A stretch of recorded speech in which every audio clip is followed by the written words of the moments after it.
It was a Tuesday evening, February 4th, 1997, when the land of Israel trembled in horror.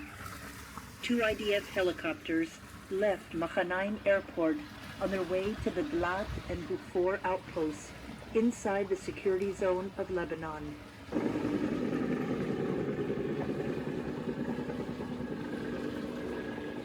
This was a time in Israel's history when the IDF was stationed in southern Lebanon. Seconds before crossing the border, the two helicopters collided with each other above the community of Shari Shuv. On board in the helicopters were 73 combat soldiers, pilots, and air crewmen. The helicopter carrying the soldiers to the Bufor outpost fell here in the Laish stream. The second helicopter, carrying the soldiers to the Dlat outpost, crashed inside Shari Shuv. All the soldiers who were serving in two of the most dangerous places in Lebanon were killed.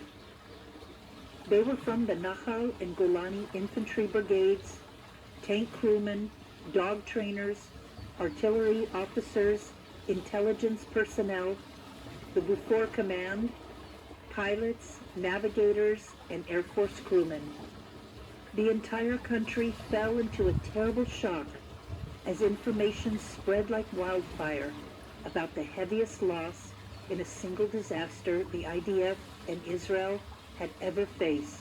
A national day of mourning was declared in the country as the public mourned the loss of this talented and brave group of soldiers. The soldiers who were lost in this helicopter disaster represented a unique spectrum of Israeli society. Among them were Jews, Druze, and Bedouins. Many of them were Israeli-born. Others came from east and west around the globe, from the former USSR and from Ethiopia. They were secular, traditionalists, and religious. They had come from cities, kibbutzim and moshavim. They represented the whole political and socio-economic rainbow of the country. The map of the communities they lived in dotted the entire country. This memorial site was established by the Association for the Commemoration of the Fallen Soldiers of the Helicopter Disaster at Shari Shuv, with the assistance of the Defense Ministry.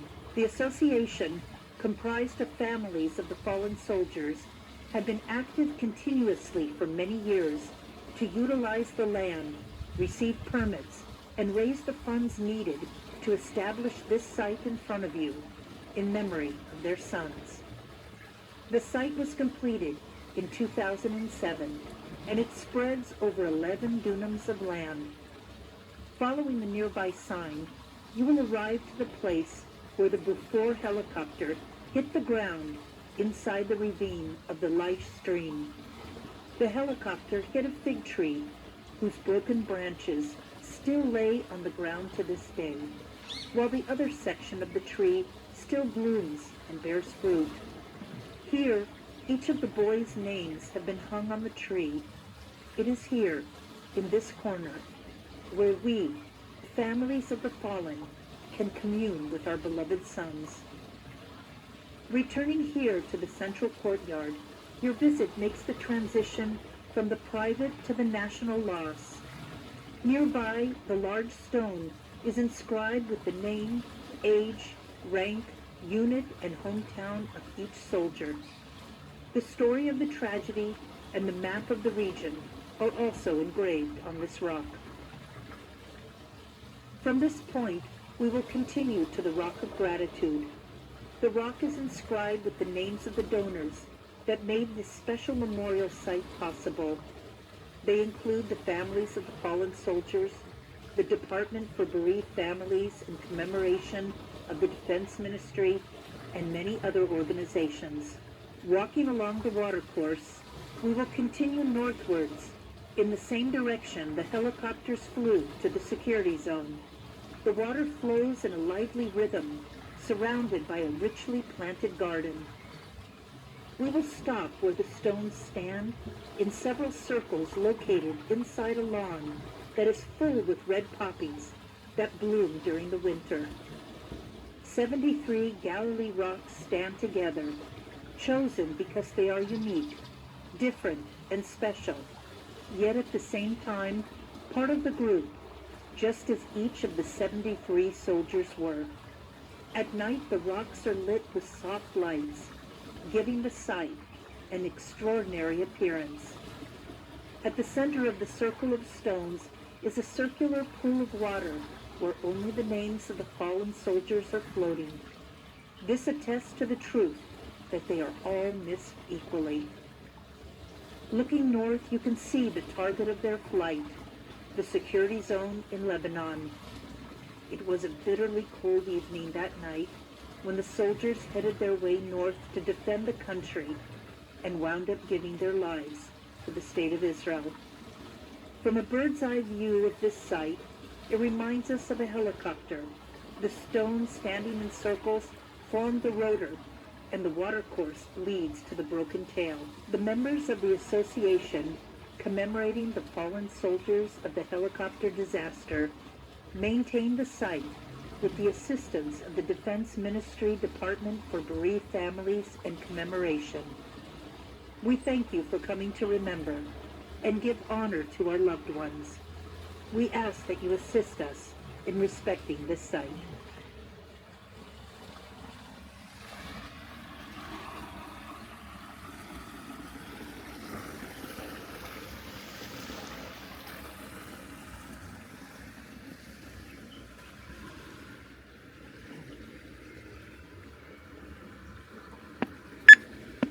ביום שלישי בערב, כ"ח בשבט תשנ"ז, 4 בפברואר 1997, רעשה הארץ. שני מסוקי הסרור יוצאים ממחניים לעבר מוצבי הבופור ובלעת ברצועת הביטחון בלבנון.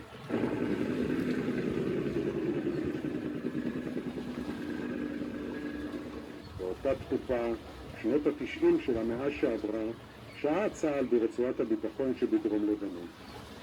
שני המסוקים התנגשו מעל שער ישוב, שניות ספורות לפני שחצו את הגבול. על סיפון המסוקים היו 73 לוחמים, טייסים ואנשי צוות אוויר. המסוק שהוביל את הלוחמים למוצב הבופור נפל כאן בנחל האיש. המסוק השני עם לוחמי מוצב דלעת נפל בתוך שער ישוב. כל הלוחמים שהתנדבו לשרת במקום המסוכן ביותר נהרגו. הם היו לוחמים בפלוגות החן והעורב של הנחל, מגולני ושריון, קלפנים, קציני סיוע ארטילרי ואנשי מודיעין, אנשי חימוש, מפקדת הבופור, טייסים, נווטים ואנשי צוות. הלם וזעזוע עמוק פשטו בארץ והיוודע דבר האסון הכבד ביותר שיעברו צה"ל והמדינה מעולם. יום אבל לאומי הוכרז במדינה, הציבור הישראלי התאבל על נטילת חבורה מופלאה זו של לוחמים. חללי אסון המסוקים מהווים חתך של החברה הישראלית. היו בהם יהודים, דרוזים ובדואים. רובם היו צברים, אולם חלקם באו ממערב ומזרח, מברית המועצות ומאתיופיה. הם היו חילונים, מסורתיים ודתיים. הם באו מהערים, מהקיבוצים ומהמושבים, מכל גווני הקשת הפוליטית, מקהילות עשירות ומשכונות מצוקה. מפת היישובים מהם באו משתרעת על פני כל הארץ. אתר זה הוקם על ידי העמותה להנצחת חללי אסון המסוקים בשער ישוב בסיוע משרד הביטחון. העמותה, המורכבת ממשפחות הנופלים, פעלה ללא לאות במשך 10 שנים על מנת להשיג את הקרקע, ההיתרים והמימון הדרושים להקמת האתר שבפניכם כדי להנציח את זכרם של הבנים. האתר שהקמתו הושלמה בסוף 2007 משתרע על פני 11 דונמים. את הסיור נתחיל לפי השילוט ממקום נפילת מסוק הבופור. בתוך ערוץ נחל האיש, ממש על עץ התאנה, שגדמיו עדיין נושרים לעתים בהנחה, ועוד חלק ממנו מלבלב בחי. כאן לאחר האסון נתלו על העצים שמות כל הבנים. המקום הזה הוא פינת ההתייחדות שלנו עם יקירנו. ומפינה זו נחזור אל הרחבת ההתכנסות במעבר מן השכול הפרטי לשכול הלאומי. על העדן הגדולה חקוקים שמות הנופלים, דרגתם, גילם ומקום מגוריהם. על העדן סיפור המעשה, פסוק וציור המפה. משם נצעד לעבר רמת המים ונעבור על פני סלע התודות. התרומה הראשונה הורמה על ידי משפחות הנופלים. משרד הביטחון, אגף משפחות והנצחה וגופים ותורמים רבים וחשובים נחלצו לסייע. שמותיהם ושמות המתכננים והאומנים חקוקים על הסלע. מסלע התודות נמשיך צפונה בכיוון יעד טיסתם ברצועת הביטחון לאורך אמת המים הזורמים בכל פכפוך חי בתוך הגן הנטוע ובו עצים רבים וסוגים שונים של שיחים ופרחים.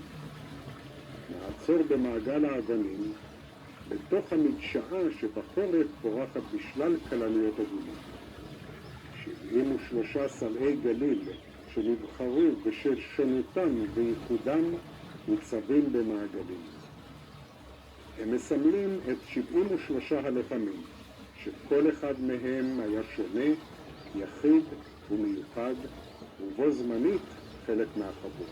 בלילה מוארים הסלעים באור רך, המעניק למקום מראה מיוחד במינו.